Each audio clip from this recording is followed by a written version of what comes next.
and welcome back to another episode of the Employee to Boss podcast. I am your host, Haley Hayhurst, the owner of Espresso Podcast Production.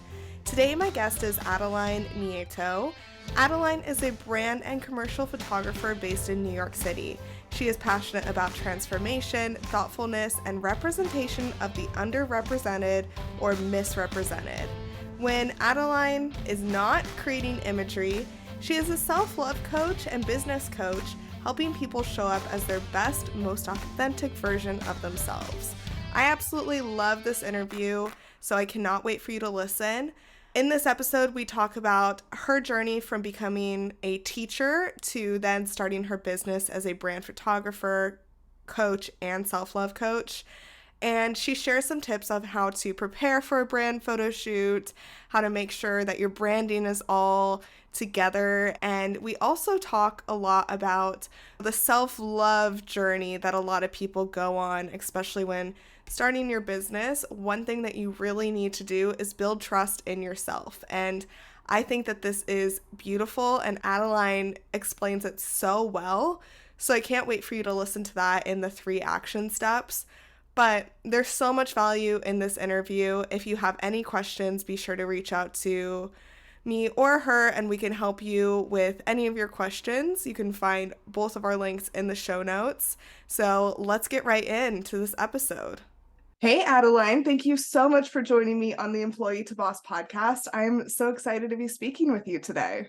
Yeah, thank you so much for having me on. Yeah, we connected on Instagram, and I saw what you're posting, what you're doing, your business, all of this, and I was super excited to reach out to you. So I'd love to learn more about your business and then also your background and kind of how you got to entrepreneurship. Yeah, so I actually started my career out as depends on when you say you started your career, right? But officially, I started my career as a middle school teacher. So I mostly taught 6th grade. And it was after doing that I realized that I wasn't really fulfilling my creative purpose as much as I wanted to. And that was a really hard pill to swallow because some background info, I had wanted to be a teacher since I was in kindergarten, like to the point where I would be saving like worksheets and notebooks and things, thinking that I would perhaps use those down the line when I started my own like teaching career. So it was like a lifelong dream to be a teacher. So to come to that realization was actually quite heartbreaking, not only from like oh wow, like I invested all of this time into my education, but also from like a soul perspective too. But deep down, I knew it was the correct thing. And the universe, quote unquote, validated that feeling because after I ended up working for myself, like that morning, I distinctively remember waking up and being so excited just to like work on my business, do my own thing, step into my creative power. So yeah, that was the journey in a capsule. Oh my gosh, that is so sweet. And that would be such a big change going from like something you've dreamed of since you were a kid to starting something new. And now it kind of makes more sense with the coaching side of your business too, because that's a little bit like teaching. So Yes. I'm excited Yes. to dive into that, definitely. So tell us like about your business and what you do now. Yeah, so I'm a branding and product photographer. I specialize mostly in personal branding, which means like if you are the face of your business and you need photos for your website, for your social media, for a podcast interview, you're going to be using photos of yourself, and all of that would fall under personal branding. But I also do commercial photography, so for larger businesses as well, like a coffee shop, a gym, etc. And then recently I added the coaching side, so I am also a business coach as well as a self-love coach. And that developed as a need that I saw surface from my clients who, for example, they knew they needed to show up. So they were initially inquiring about brand photography, but then they were, not really sure about their product suite, or maybe they were feeling really self-conscious in front of the camera. So I saw these 2 different needs start to emerge, and I really wanted to help my clients in a more holistic way. So I developed those services as well. Very cool. Tell us a little bit more about the self-love coaching, because just looking at your Instagram, like I'm looking right now, and your photos are beautiful. And I'm sure when you're doing these photography sessions that you kind of have to coach them through self-love, right? You kind of have to be like, oh yes, like confidence booster and things like that. Do those two things tie together? Yeah, and I didn't realize that when I first started out. But it's extremely vulnerable to have your photos being taken, and I like to remind myself of that by putting myself in front of the camera every so often as well, and every single time it feels extremely vulnerable. I think the relationship that you have with your photographer is probably one of the biggest things when choosing a photographer. Like, do you like them as a person? You know, not to just do you like their work and stuff, but do you like them as a person? Can you vibe to your personality's vibe? But apart from that and after that, a lot of it does have to do with like self-love and self-image and self-worth. And I saw and see a lot of that continuing to bubble up during session. And a lot of it is like coaching clients through the photo shoot. And there's a lot of insecurities that come up. And I'm always surprised, like continuously being surprised, because you never really know what someone's insecurities are and what they're going through and dealing with. And when they are vulnerable enough to voice them to you, like that obviously is a certain level of trust, but you also begin to realize like everyone feels insecure about stuff, like every single person. Yeah, totally. Do you find that this also like ties into your coaching as well? Even if it is like, maybe they have questions about their branding or whatever it may be. Do you think that this also ties into that? Yeah, I think there is some overlap, like especially pre-photo shoot, like a Mhm. lot of the nerves start to surface then. And I definitely have certain things that I like to do during a photo shoot. Like one of the things that I think is really important is letting the client see photos throughout the photo shoot, because I might think that they look gorgeous and stunning and beautiful. But then I turn the camera around, they're like, oh, let me do this differently, or I don't like this thing, or, they give me feedback. And being really open and receptive to feedback, I think, is a really important thing too. Like, that's kind of where like the artist's ego might come in, right? So I think that as an artist, I definitely is something that I need to like definitely center their experience. And so that's something that I definitely try to do. But I think there are elements of coaching that happen pre-photo shoot as well as during the photo shoot. I wouldn't necessarily be like, that's self-love coaching, but it is an element of coaching that I think is essential to have my clients feel confident in front of the camera. Totally. And probably the more confident, because I'm thinking back to my branding photo shoot that I did when I first started my business. It was like the first photo shoot I ever did. I was super nervous. I live in Seattle. There was like this big heat wave. So I was like sweaty. I was like, oh my gosh. But the way that she made me feel during this photo shoot made me feel so empowered to post them after and use them literally everywhere. And I think that if she wasn't like, oh, you look good, like showing me these photos, like giving me this feedback, I maybe wouldn't have been so excited to post them?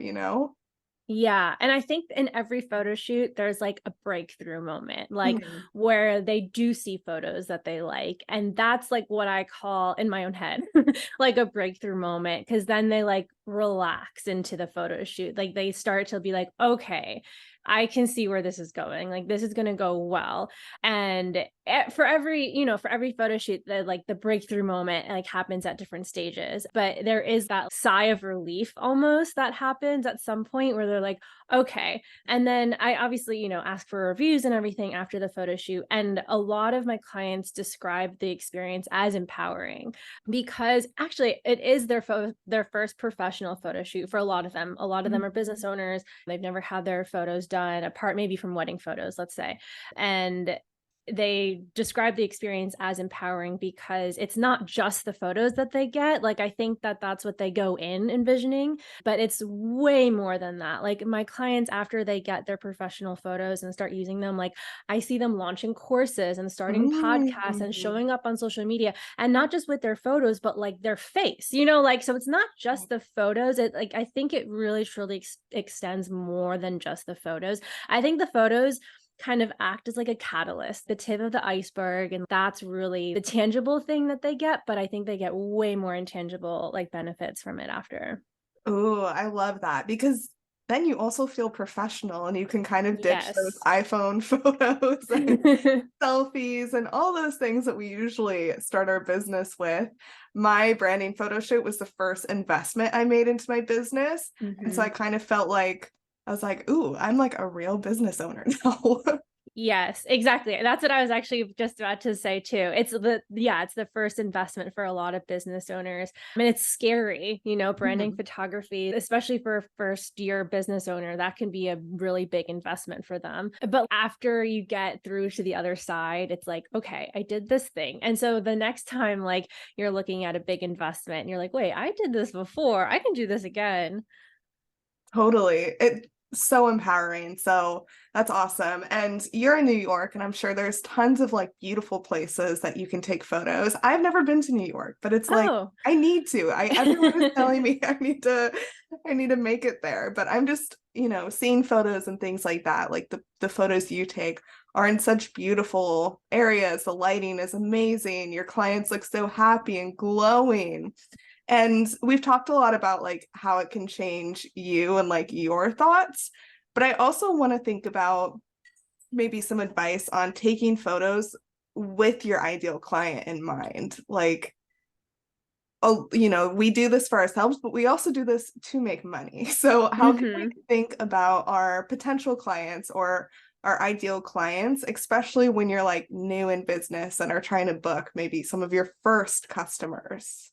Yeah, I send out a questionnaire to my branding photo shoot clients, and there's a bunch of different questions, but I think some of the more important ones would be like, what are your brand values? I think your photos should go with your brand values or at least not go against them. For example, minimalism, if that's one of your brand values, then we should be looking at a location that supports that visually. Or like if networking or community is one of your brand values, then you should hopefully maybe get like a friend or someone who can be part of the photo shoot so that we can like implement that and into your brand photo. So it's thinking of your brand values. And then I also like to ask the question of like, what are some adjectives that you want your potential client when they see your website, your social media, etc., to think of when they see your photos? I work with a lot of therapists actually, and one of the main words that they use is approachable. So if we think of the word approachable, I like to think of, okay, what kind of location seems approachable? Probably not some like sterile studio, right? That's not going to seem approachable. Maybe a furnished studio would seem more approachable. Okay, are you going to be wearing like really fancy formal clothes? Probably not. Like that doesn't really seem super approachable, at least not to me. I mean, you can like, do your own market research. And then posing too would be like the last thing that I would use with these adjectives, using the example of approachable again. Like, okay, what kind of posing are we doing? Like even simple things like body language, like are we going to be crossing your arms in a photo? Maybe not, if approachable is the way you want to go. So just thinking of location, outfits, and posing is like the three things that I really like to think of, apart obviously from you're the main character in the photo shoot, but those are the three elements that we can really like change depending on your brand values and the adjectives you want your clients to think of when they see your photos. Totally. And I mean, we've talked about how the photos, can appeal to the clients, but really, I think it's one of the first connections they make with you, especially if you are like a service provider, then they're looking for someone who, just like we talked about with, working with a brand photographer that you like, you're going to work with whatever service provider you like best. So the photos are super important. Do you have any other tips for maybe preparing for a photo shoot? Yeah. So I like to think about doing things a little bit out of the box too. For example, let's say I'm looking for, I'll stick with therapists. Let's say I'm looking for a therapist. Let's say I'm like using Google as my main way to find them. And I'm like pulling up like a bunch of different tabs. Like you want to be different than the other tabs that are the other websites that are being pulled up. And like, what's one way that you can be different apart from just like having like your headshot on your about page? It's like, okay, well, what makes you different? Because clients will book you sometimes for like service providers specifically, like they'll book you for like the most random things sometimes, like, do you have a dog? I have a dog too. Do you like yoga? I like yoga too. And it's like the most minute little things sometimes that make you seem relatable. And so I like to incorporate like who you are outside of your job title as much as you can, even if it's just like very subliminally, like in the background, like it's not like you doing a yoga pose, but it's like, maybe like something that kind of is more like tangential to that, to basically show that you are a human outside of your job title. I think that can make your photos look different when people are searching for a service provider. Yeah, that's so true. That is so true. It can really make you stand out. And, I have a dog too. So whenever I can talk about my dog with someone, Right. I'm like, oh my gosh, like I'll tell you all about it. Yeah. Another thing I've been thinking about a lot recently is on Instagram, I see all of these coaches who have like thousands and thousands and hundreds of thousands of followers, and they have new photography all the time. I feel like they have new photography for literally every single thing, and it's gorgeous, right? They're incorporating video into what they do, like high-end videos, high-end photography, all of these things. And it can be kind of intimidating for anyone who's newer to entrepreneurship or newer to starting their business. I mean, I'm 3 years in, and sometimes I'm like, geez, I need some photos for like different things, but it seems like they have a photo for like every single thing that they talk about. And I'm sure that comes down to strategy and business strategy, which is something that just comes along with business. But what are your thoughts on that? Like having so many photos, or how many photos do you actually need? Yeah. So when you do a brand photo shoot, I definitely recommend bringing a lot of outfits, bringing like, being very strategic about the locations, hopefully plural that you're using, et cetera, et cetera. So that when you do get professional photos, it doesn't look like just one photo shoot. So that's one thing that I recommend. But that being said, I feel like if you have really solid photos on your website, I personally do not think that you really need all of that on social media. I think social media is very temporary anyways. Like at least let's say on Instagram, like I mean, the biggest value I think it does hold is that if someone new is visiting your profile and they quickly glance, they can like see, all those professional photos, let's say. But if it's just like someone who's already been following you, I don't think that that's like the make or break it, Like I think if anything, it's much more your personality and like showing up and talking on stories, I think is like way bigger than any professional photo that you can post on Instagram. I just don't think that that's like the way to connect with your audience on that specific platform. I do think though that photos on websites will always need to look professional. I've definitely decided not to work with people based on their website photos, but I have not done the same for social media photos. That makes a lot of sense. And thanks for making that, differentiation there, because that's true. Like your website is, people might only see it once, but totally, there's so many other ways to connect with clients than photos on Instagram. You could have a podcast. That's a great way to connect with people. Mhm. Stories as well, like you mentioned. So that definitely makes it feel more approachable. It can be super intimidating. And actually, a big reason of why I went into business coaching was because people were coming to me way too early in their business development to get photos. Like they knew they needed to show up, they knew they needed to build a website, they knew they needed imagery, basically, but they were lacking a really big business foundation. And that's really where a lot of my business coaching stemmed from, like the idea of it stemmed from, because I am obviously an advocate for professional photos for your business, but I don't think that that is like something that should outweigh certain other priorities. And so if you have the budget for it, great, but if you are being more strategic with your budget in the beginning, I definitely think that that can be something that you do later. Also, because you'll have developed a stronger brand by that point, because I know some people who have gotten their brand photos done and then completely rebranded within the same year. And then like their brand photos originally that they took like don't really make sense for their rebrand.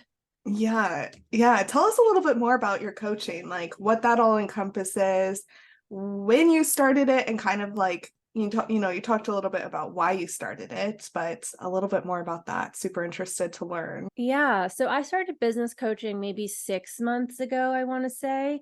And I love quote unquote like the little guy. Like I come from a family of entrepreneurs and I've always wanted to support like small business owners. So when people were starting to come to me like looking for brand photography and I knew that I could A, sell brand photography to them and convince them that it is going to be the best thing for their business, or B, be really honest with them and be like, this is not the time to invest in brand photography. I think you might better spend your time doing blah, blah, blah. And like having multiple conversations like that is really what got me started into business coaching. So business coaching for me is like a long-term program. And I just go through all of the different steps that I wish that someone had, been there for me to do. So it definitely is geared towards people who are just starting out, like within their first or second year doing something. They're feeling pretty lost, but they want that extra accountability and somebody to, somebody who's gone through those exact things to go through it with them too. Yeah, and I'm looking on your website too, and one of the things that you say about your coaching style is you really honor the creative, dreamy side of what they want to do. Because if you're working with someone who's creative and you yourself are creative, you're going to want to have that flow. Whereas if you're working with someone who's way more like strict professional corporate and you're all creative, there's going to be that miscommunication, I feel. Yeah, yeah. Growing up, my two favorite like school subjects were math and English, which like growing up, I always felt like we're polar opposites, but I feel like I feel like those skills play out really nicely now. Like I have like definitely like a logical side, but a big reason of why I left teaching, for example, was because I didn't feel creatively fulfilled. And I think to do business, you do kind of need to dabble in both and you kind of alternate and weave through. And obviously you can outsource things that you don't excel at, but I do think that you definitely need both. And especially if you are another creative entrepreneur, I want to honor the creativity part because I feel like it's so easy to just like throw that part away or to dismiss that part or be like, okay, well, yeah, that part's obvious, but let's focus on the logical part. And I really, really try to work with people to honor that part because I really think that art makes life beautiful. So like if there's a blooming artist or a blooming creative entrepreneur and we dismiss that part, then I think we're dismissing a large part of what makes life actually beautiful. Oh, I love that. And I think that when people make their way to entrepreneurship, because a lot of the listeners are newer, they might come from that corporate background where, I know in some corporate jobs I've had, like being creative was not accepted. And really, it was so strict and so structured. I was like, wow, this is truly killing my creativity. And so coming to business and being able to do whatever you want is super, super exciting, but also is like, I can do whatever I want. Like, what do I even want to do? So, working with a coach like you who empowers them in that creative stance really, really, I could see a lot of benefit in that for new business owners. Yeah. Honestly, also throughout my teaching career, I saw that with kids too. Like we do that in the education system. There's a lot of room to embrace creativity and I feel like sometimes we just don't. And so when we're adults and we're like, "Oh, I have this cool creative idea, like I want to run with it." I feel like our society in general sometimes squashes that idea and like seeing it firsthand happen like on a little scale for like middle schoolers and then seeing that happen like the same things happening with adults, I was like, no, this cannot happen again. Like we have to do something different. Yeah. What a correlation there, like seeing it from all phases of life. So crazy. So, to start wrapping up this episode, because I've loved everything we discussed today, I would love it if you could share 3 actionable steps for the audience to take to move forward in their business or their life or whatever it may be that you want to challenge them on. Just 3 action steps.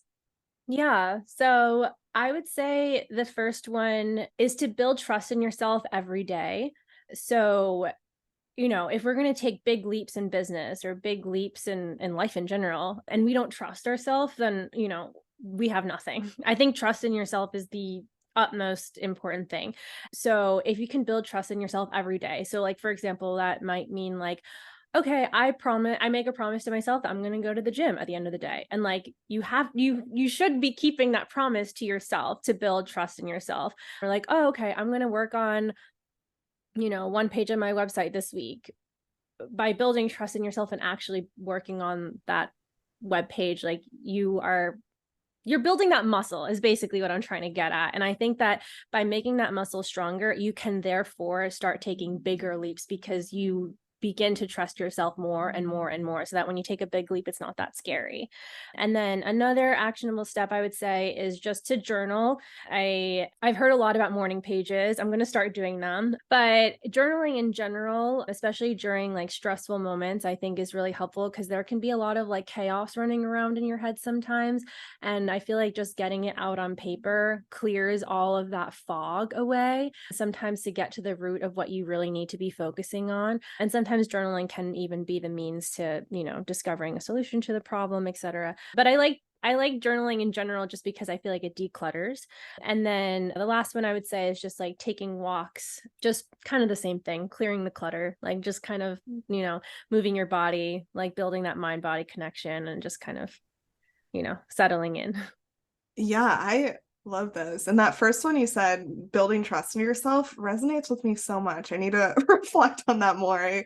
I love that. And it's such a big thing to talk about and think about. And that's the coach in you, right? Like building trust in your clients, helping them with their self-love, all of that. So thank you so much for sharing those. I absolutely love those.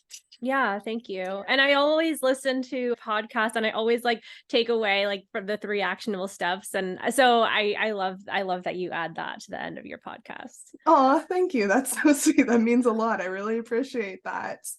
So Adeline, thank you so much again for, everything, and super interested in where people can find you. And then also, if they want to work with you, do they have to be in New York or travel to New York for the photography side? I know coaching could probably be done anywhere, but for photography, do they have to be in your city?